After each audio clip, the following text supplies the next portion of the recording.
One week later. One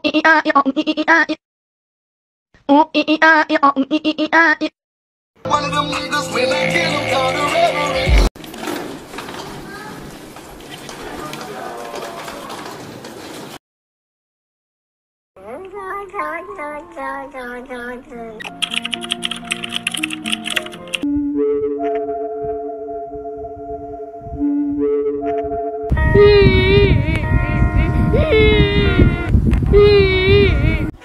Awas, penipuan pakej pelancongan. Jangan mudah terpedaya dengan pakej pelancongan yang terlalu murah atau tawaran yang mencurigakan. Pastikan ejen pelancongan berdaftar dan semak ulasan pelanggan sebelum membuat pembayaran. Penipuan seperti ini boleh menyebabkan kerugian besar dan merosakkan rancangan percutian anda.